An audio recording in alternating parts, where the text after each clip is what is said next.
இன்னைக்கு புனித நோன்பு பெருநாளை கொண்டாடுற அனைத்து இஸ்லாமிய நண்பர்களுக்கும் என்னுடைய இனிய நோன்பு பெருநாள் நல்வாழ்த்துக்கள். ஈத் முபாரக். இந்த நோன்பு பெருநாள் நாளில் ஒரு சுவாரஸ்யமான தகவலை உங்களோட பகிர்ந்து கொள்ளலாம் என்று சொல்லி நான் நினைக்கிறேன். இஸ்லாமியர்கள் மட்டும் கிடையாது, மற்ற எல்லாருமே பார்க்க வேண்டிய ஒரு காணொளி. குரான் சம்பந்தமான 5 சுவாரஸ்யமான உண்மைகளை பற்றி இந்த வீடியோவில் நம்ம பார்க்க போகிறோம். இஸ்லாமியர்கள் அல்லாத மற்றவர்கள் ஏன் இதை பற்றி பார்க்கணும்னு சொல்லி ஒரு கேள்வி ஏற்படலாம். அதுக்கான ஒரு பதிலும் கூட இருக்குது. குரான் என்று சொல்லி சொன்னதுமே இஸ்லாமியர்களுடைய புனித நூல் என்றது எல்லாருக்குமே தெரியும். ஆனால் இன்றைக்கு வரைக்கும் பொதுவான ஒரு எண்ணம், நிலைப்பாடு பலர் மத்தியிலையும் இருக்குது. இஸ்லாமியர்கள் அல்லாதவர்கள் கொலை செய்யப்படணும் என்ற விஷயம் குரானில் சொல்லப்பட்டிருக்கிறதா பலரும் விமர்சிக்கிறது உண்டு. இப்போ வரைக்கும் அப்படியான கருத்து பலர் மத்தியிலையும் இருக்குது. இஸ்லாமியர்கள் அல்லாதவர்கள் கொலை செய்யப்படணும் என்ற விஷயம் உண்மையிலேயே குரானில் சொல்லப்பட்டிருக்கா? ஜீசஸை பற்றி, இயேசு கிறிஸ்துவ சம்பந்தமாக குரானில் சொல்லப்படுற விஷயங்கள் என்ன? இந்த மாதிரி குரான் பற்றின 5 சுவாரஸ்யமான உண்மைகளை தான் இந்த வீடியோவில் விளக்கமாக பார்க்க போகிறோம். வணக்கம், நான் கிருஷாந்த் ராஜ். முதலாவது விஷயம், குரான் எங்கிருந்து உருவானதுன்றது. இஸ்லாம் சம்பந்தமான போதனைகள் கடவுள் மூலமாக, அல்லாஹ் மூலமாக நேரடியாகவே நபிகள் நாயகத்துக்கு போதிக்கப்படாமல் ஒரு வானவர் மூலமாக போதிக்கப்பட்டதுன்றது இஸ்லாமியர்கள் மத்தியில் இன்றைக்கு வரைக்கும் இருந்து வரக்கூடிய ஒரு நம்பிக்கை. வானவர்களுடைய தலைவர் என்று சொல்லி போற்றப்படுற ஜிப்ரில் மூலமாக நபிகள் நாயகத்துக்கு இந்த போதனைகள் எல்லாம் அருளப்பட்டது என்று சொல்லி இஸ்லாமியர்கள் மத்தியில் ஒரு நம்பிக்கை இன்றைக்கு வரைக்கும் இருக்குது. இப்படிதான் குரான் உருவானதா நம்பப்படுது. 14,000 வருஷங்களுக்கு முதல்ல நபிகள் நாயகத்துக்கு வானவர் மூலமாக அருளப்பட்டது தான் இந்த குரான். அந்த காலகட்டத்தில் நபிகள் நாயகம் படிப்பறிவு, எழுத்தறிவு குறைஞ்ச ஒருவராக இருந்தாலும் கூட உடனடியாகவே மரணம் செய்யக்கூடிய ஆளுமை அவருக்கு இருந்ததா சொல்லப்படுது. அதுக்கு பிறகுதான் தன்னுடைய நண்பர்களுக்கும் நபிகள் நாயகம் குரானில் இருந்த விஷயங்களை, மதம் சம்பந்தப்பட்ட போதனைகளை படிப்படியாக ஒவ்வொரு நாளும் சொல்லிக் கொடுத்துருக்கிறாரு. அந்த காலகட்டத்தில் நபிகள் நாயகத்துடைய நண்பர்கள் கூட படிப்பறிவு, எழுத்தறிவு குறைஞ்சவர்களாக இருந்தாலும், அந்த காலத்தில் வாழ்ந்த மக்களும் எழுத்தறிவு, படிப்பறிவு குறைஞ்சவர்களாக இருந்தாலும் கூட மரணம் செய்யக்கூடிய ஆளுமை இருந்த மக்களாக இருந்தாங்க. இதனால தான் நூல் வடிவம் பெறுறதுக்கும் ஒரு வாய்ப்பாக இருந்தது என்ற கருத்து கூட, நம்பிக்கை கூட இஸ்லாமியர்கள் மத்தியில் இருக்கு. 2வது விஷயம், குரான் எந்த காலப்பகுதியில் எவ்வளவு நாளுக்குள்ள எழுதப்பட்டதுன்றது. குரானை பொறுத்த வரைக்கும் ஒரு நாள்லையோ இல்லாட்டி குறுகிய காலப்பகுதியிலேயோ எழுதப்பட்டது கிடையாது. நபிகள் நாயகத்துக்கு 40 வயதாகிற நேரத்தில், 40 வயதாக இருக்கிற நேரத்தில் குரானை போதிக்கிறதுக்கு அவர் ஆரம்பிக்கிறாரு. அவருக்கு 63 வயதாகும் போது காலமாகிறார். 23 வருஷங்கள் வரைக்கும் குரான் படிப்படியாக சொல்லிக் கொடுக்கப்பட்டது என்ற நம்பிக்கை இஸ்லாமியர்கள் மத்தியில் இருக்கு. 23 வருஷங்களாக போதிக்கப்பட்டது தான் பிறகு நூல் வடிவம் பெற்றதா சொல்லப்படுது. நபிகள் நாயகத்துடைய மருமகன் உதுமான் தன்னுடைய ஆட்சி காலத்தில் ஏற்கனவே போதிக்கப்பட்ட விஷயங்கள், எழுதப்பட்ட விஷயங்களையும் மரணம் செஞ்ச ஆவணங்களையும் வெற்றி கொண்டு அதை நூல் வடிவமாக்கினார் என்ற நம்பிக்கை இஸ்லாமியர்கள் மத்தியில் இருக்கு. 6000க்கும் அதிகமான வசனங்கள் இருக்கு. 114 அத்தியாயங்கள் இருக்கிறதா சொல்லப்படுது.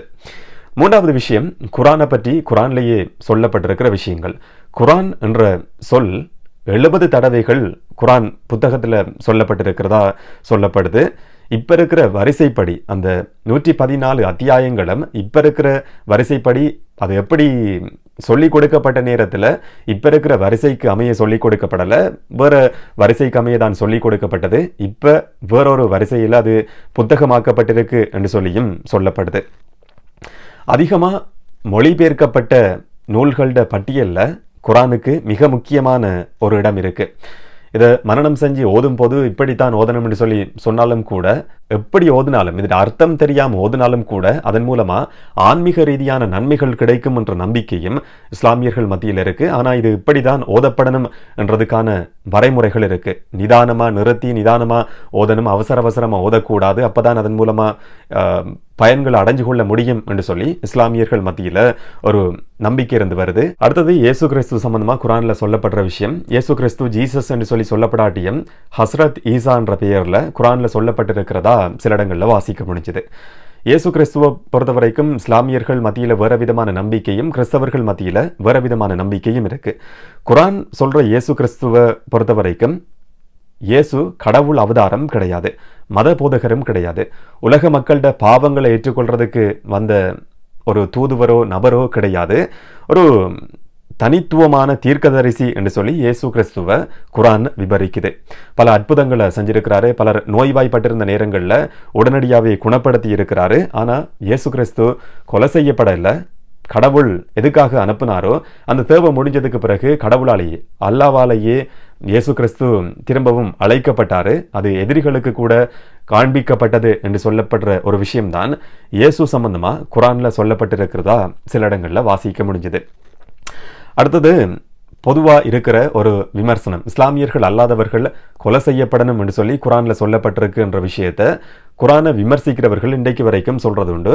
அதுக்கு எதிரான ஒரு மாற்று கருத்தும் இஸ்லாமியர்கள் மத்தியில் இருக்கு.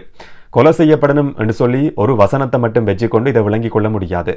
கில் நான் பிலீவர்ஸ் என்று சொல்லி ஆங்கிலத்தில் சொல்லப்படுற விஷயத்தையோ இல்லாட்டி அரபு மொழியில் எழுதப்பட்டிருக்கிற ஒரு சில சொற்களையோ வச்சுக்கொண்டு இதுக்கு அர்த்தம் கற்பிக்கிறதுக்கு முயற்சிக்க கூடாது. இது மற்ற மதங்களுக்கு இடையில, இஸ்லாமியர்களுக்கும் மற்ற மதத்தவர்களுக்கும் இடையில ஒரு வன்முறையை தான் ஏற்படுத்தும். அதை சரியா விளங்கி கொள்றதா இருந்தா இது எழுதப்பட்ட காலப்பகுதி, அதுக்கு முதல்ல இருக்கிற வசனங்கள் எல்லாமே விளங்கி கொள்ளப்படணும் என்று சொல்லி இஸ்லாமியர்கள் சொல்றாங்க. இஸ்லாமியர்களுக்கு எதிராக ஒரு மிக பெரும் போர் நடந்திருக்கு. அப்படி போர் நடந்த காலம் சம்பந்தமாக தான் நபிகள் நாயகத்திட ஆட்சியில எப்படி செயற்பாடுகள் முன்னெடுக்கப்படணும் என்றதை பற்றி கடவுள் மூலமா சில விஷயங்கள் சொல்லப்பட்டது. அது போர் சூழல் அடிப்படையாக கொண்டு சொல்லப்பட்ட விஷயங்கள். தனிப்பட இஸ்லாமியர்களுக்கு எதிரானவர்கள் அப்படி இல்லாட்டி இஸ்லாமியர்கள் அல்லாதவர்கள் கொலை செய்யப்படணும் என்று சொல்லி அதை அர்த்தப்படுத்த முடியாது என்று சொல்லி இஸ்லாமியர்கள் சொல்றாங்க. பொதுவா இஸ்லாம் மதத்தை பொறுத்த வரைக்கும் அன்புதான் போதிக்குது, மற்ற மதங்களுக்கு இடையில நட்புறவோட செயற்படணும் என்று சொல்லி எல்லாம் சொல்லப்படுது என்ற கருத்தும் அவங்க மத்தியில் இருக்கு.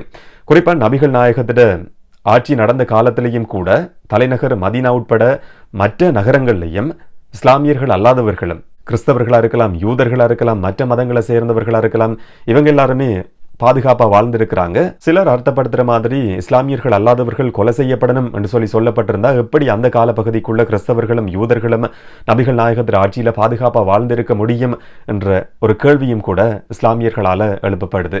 போருக்கு வாரவங்களோட போராடுங்க என்ற விஷயத்தை தான் குரான் சொல்லுது. அந்த போர் கூட கடவுள் சொல்ற வழிமுறைக்கு அமைய ஒரு கட்டுப்பாட்டோட நடத்தப்படணும் என்ற விஷயம் குரான்ல போதிக்கப்பட்டிருக்கிறதா இஸ்லாமியர்கள் சொல்றாங்க.